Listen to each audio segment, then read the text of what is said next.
Selamat datang di Institut Teknologi Sains dan Kesehatan Rumah Sakit Dr. Supraun Malang. Institut Teknologi Sains dan Kesehatan Rumah Sakit Dr. Supraun Malang merupakan institut yang berada di bawah naungan Yayasan Wahana Bakti Karya Husada yang berdiri sejak 24 Juni tahun 2020 sebagai pengembangan dari Politeknik Kesehatan RS Dr. Supraun. ITSK mempersiapkan lulusan akademik dan vokasi yang kompeten untuk memenuhi kebutuhan tenaga kesehatan di masyarakat dan TNI AD. Assalamualaikum warahmatullahi wabarakatuh. Selamat pagi, salam sejahtera. Perkenalkan, nama saya Ikhwan Abdullah, ahli Ahmadiyah Akupuntur, sarjana psikologi, magister kesehatan. Saya adalah dosen Prodi D3 Akupuntur, Fakultas Sains dan Teknologi, Institut Teknologi Sains dan Kesehatan, Rumah Sakit Dr. Supraun, Kesdam 5 Brawijaya, Malang. Video ini saya buat untuk kelengkapan proses sertifikasi dosen, yaitu pada PDD UKTPD bidang pengajaran.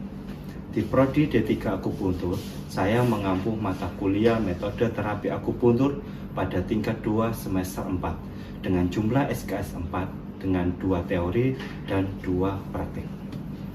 Untuk deskripsi mata kuliah ini membahas tentang cara bagaimana sterilisasi, jarum akupuntur berbagai jenis dan fungsi, penggunaan moksibusi, cara manipulasi secara manual, pemilihan titik akupuntur sesuai kasus, sehingga mahasiswa bisa merumuskan asuhan akupuntur. Untuk capaian mata kuliah ini, yang pertama, mahasiswa mampu melaksanakan terapi akupuntur sesuai prosedur.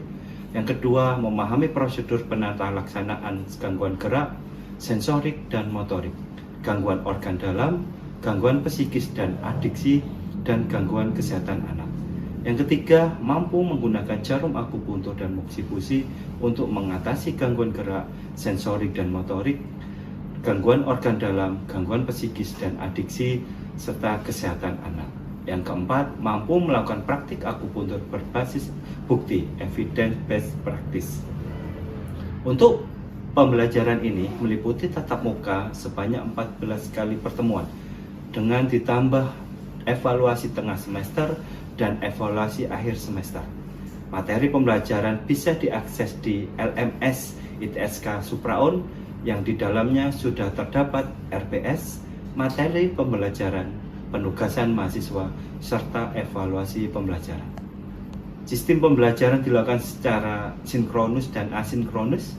Untuk metode pembelajaran melalui ceramah, diskusi interaktif, dan praktikum. Sedangkan untuk penilaian pada mata kuliah ini berdasarkan nilai UTS, UAS, penugasan, serta kehadiran. Berikut ini adalah contoh pembelajaran dan praktik untuk mata kuliah metode terapi akupuntur dengan topik bahasan pemilihan titik akupuntur untuk terapi akupuntur.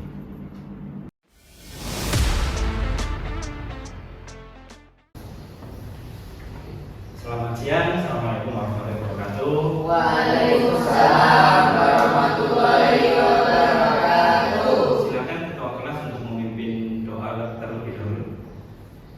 Duduk siap, gerak. Sebelum kita mengawali perkuliahan pada hari ini, maka baiknya kita berdoa menurut kepercayaan dan agama masing-masing. Berdoa dimulai.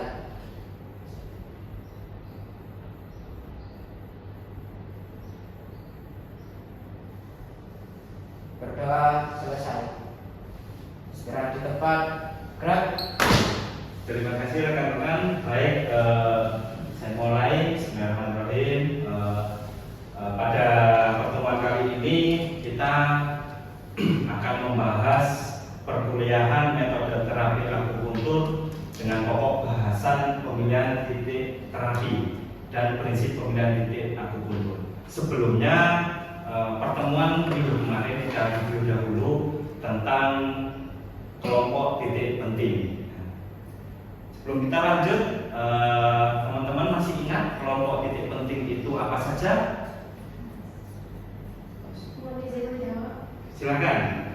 10 kelompok titik penting, yaitu diantaranya ada ion point, vexel point, muk depan, titik pertemuan, titik luko, usu, dominan, verb, dan si. Oke, terima kasih untuk jawabannya. Baik, ada 10 titik penting ya. Jadi untuk perkuliahan yang kemarin maupun pembahasan kemarin ada 10 titik penting dalam kelompok titik penting. Dan salah satunya itu adalah titik usu.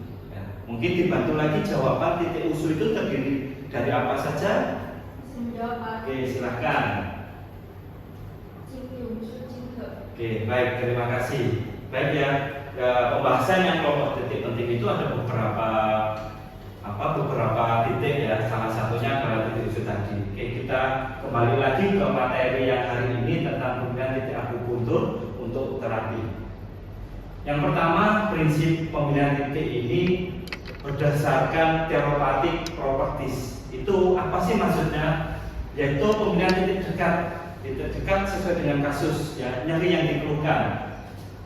Yang kedua, pemilihan titik jauh, distance point, titik jauhnya ya. Yang ketiga, pemilihan titik simptomatik. Terus menurut teori secara spesifik. Yang selanjutnya menurut teori CM. Yang keempat menurut teori medis modern. Yang kelima menurut pengalaman klinik ya.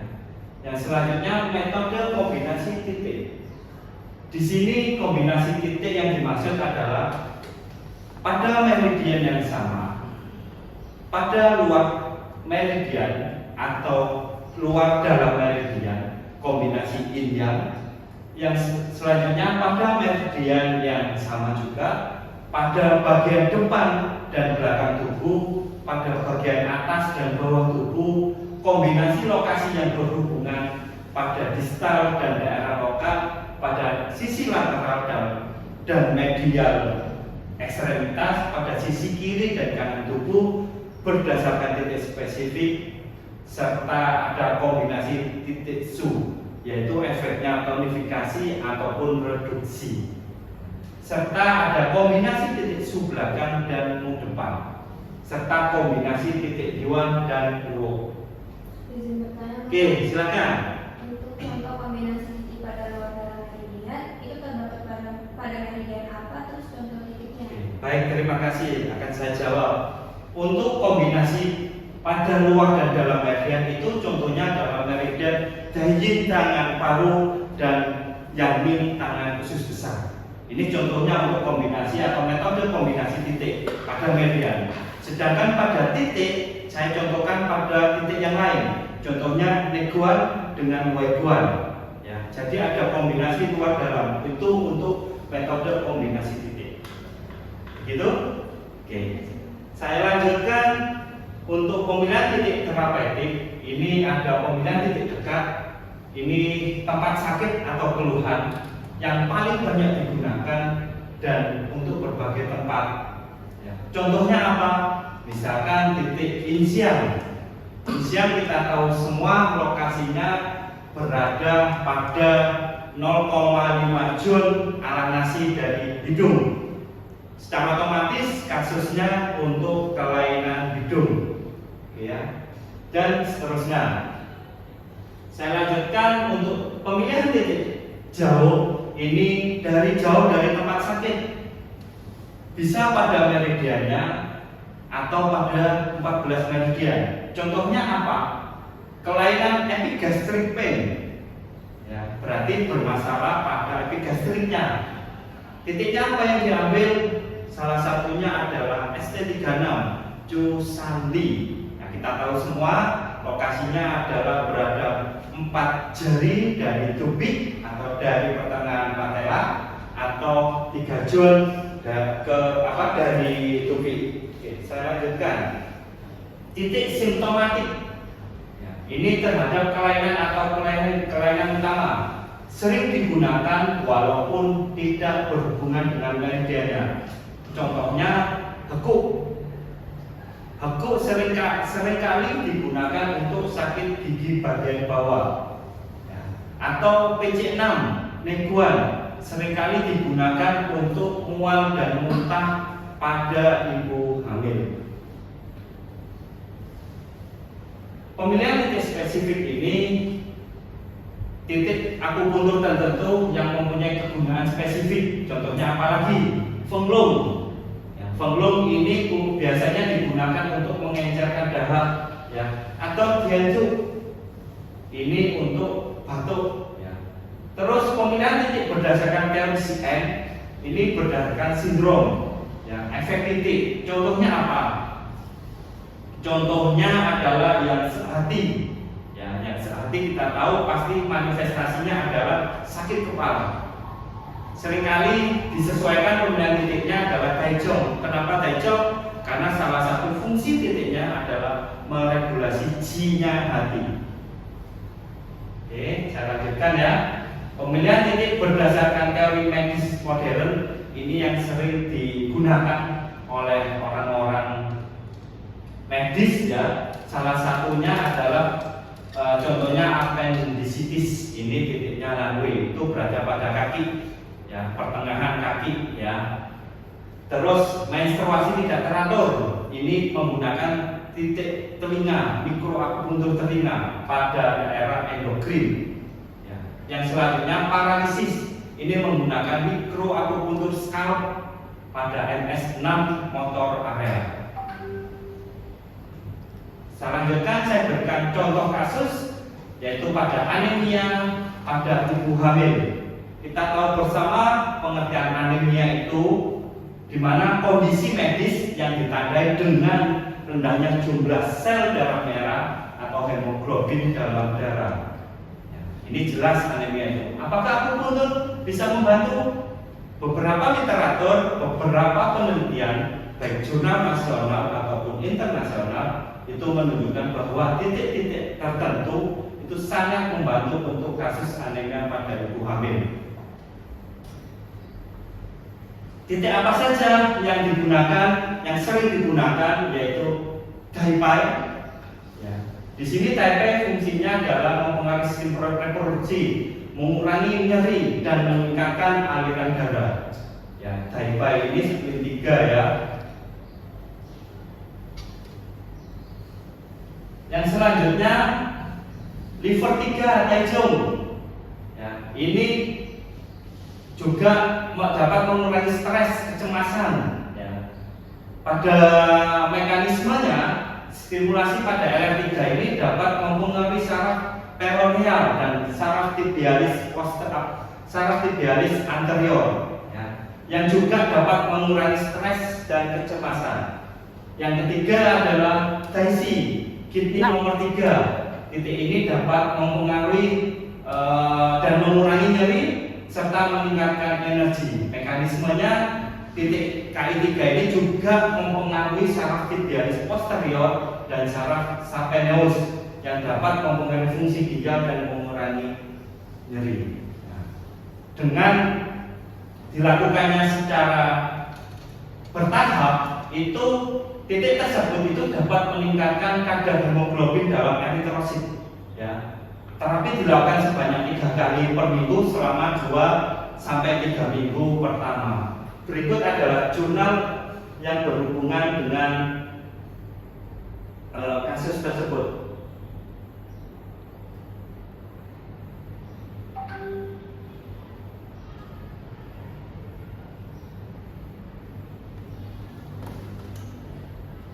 Nah, berikut adalah jurnal nasional Sinta 2 Prongkes punyanya Unbra.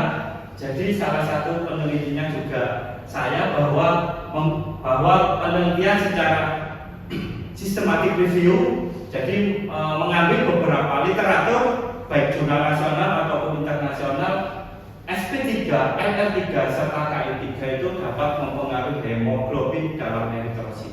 Ini jurnalnya. Oke. Demikian yang bisa saya sampaikan. Barangkali rekan-rekan ada yang bisa ditanyakan atau didiskusikan. Mohon izin bertanya, Bapak. Silakan. Untuk cara manipulasi pada titik akupuntur kasus tersebut bagaimana? Oke, baik, terima kasih untuk pertanyaannya. Pada titik-titik tersebut, baik KI3, SP3 maupun LR3 ini dilakukan manipulasi tonifikasi. Ya, berarti menambah nutrisi. Supaya apa? Supaya hemoglobin dalam eritrositnya itu meningkat. Kalau tidak ada pertanyaan lagi, saya akhiri perkuliahan hari ini. Terima kasih untuk perhatiannya. Selamat siang. Assalamualaikum warahmatullahi wabarakatuh. Waalaikumsalam warahmatullahi wabarakatuh. Terima kasih Pak. Baik, selamat siang rekan-rekan. Kita melanjutkan praktikum hari ini, melanjutkan teori yang tadi kita pelajari terkait pemilihan titik terapi. Di sini saya akan mengambil contoh satu kasus, yaitu anemia pada ibu hamil, di mana anemia sendiri adalah kondisi kekurangan sel darah merah dalam darah ya. Jadi nanti manifestasinya atau tanda yang gejala yang muncul biasanya wajahnya pucat, lemas dan lain sebagainya. Adapun nanti kita melakukan praktik ini pada 3 titik. Yang pertama adalah titik Taisi. Titik Taisi lokasinya di mana? Untuk lokasi titik Taisi adalah di tengah-tengah antara ujung malleolus medial dan tendon Achilles. Jadi di sebelah sini. Terima kasih. Selanjutnya yaitu titik Taibai SP3. Di mana lokasinya titik Taibai? Untuk titiknya berada di sisi medial dan proksimal ke tulang metatarsofalangeal ke-1 antara persimpangan kulit merah dan putih. Oke, baik, terima kasih. Yang ketiga titiknya adalah titik Daijong LR3. Di mana lokasi titik LR3? Di punggung kaki, persimpangan antara tulang metatarsofalangeal dan kaki. Oke, baik, terima kasih untuk jawabannya rekan-rekan. Jadi ketiga titik itu nanti bisa mempengaruhi jumlah sel darah merah dalam darah ya. Jadi dilakukan secara konsisten, secara terus-menerus 2-3 minggu itu nanti ada nambah jumlah sel darah merah. Baik, setelah ini kita praktekkan untuk penusukan. Saya beri contoh satu beserta manipulasinya. Setelah itu nanti rekan-rekan melanjutkan. Oke. Saya ambilkan jarumnya.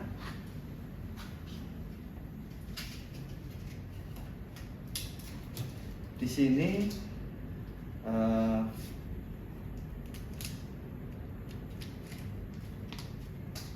sini saya akan menggunakan jarum 1 jun ya untuk melakukan penusukan pada titik Daijong ya.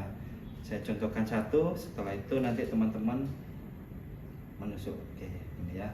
Untuk manipulasinya Bu atau tonifikasi itu searah aliran J-nya, searah aliran meridiannya, di mana aliran J-nya untuk meridian hati itu dari bawah ke atas. Ya kan? Jadi diarahkan ke atas. Ini untuk teknik Bu-nya. Itu. Ada yang perlu ditanyakan? Didiskusikan? Paham ya? Oke, paham. Selanjutnya bisa dipraktekkan salah satu untuk menunjukkan titiknya. Silahkan.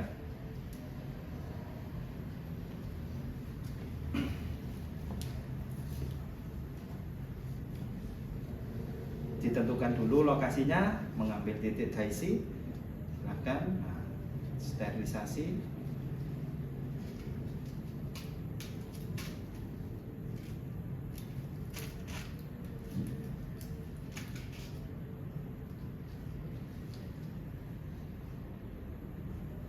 Oke, baik, terima kasih. Kalau memang tidak ada yang perlu ditanyakan, saya cukupkan untuk praktikum hari ini. Terima kasih untuk perhatiannya. Selamat siang. Assalamualaikum warahmatullahi wabarakatuh. Waalaikumsalam warahmatullahi wabarakatuh. Demikian video ini saya buat sebagai kelengkapan proses sertifikasi dosen pada PDD UKT-PT bidang pengajaran. Terima kasih, selamat siang, wassalamualaikum warahmatullahi wabarakatuh.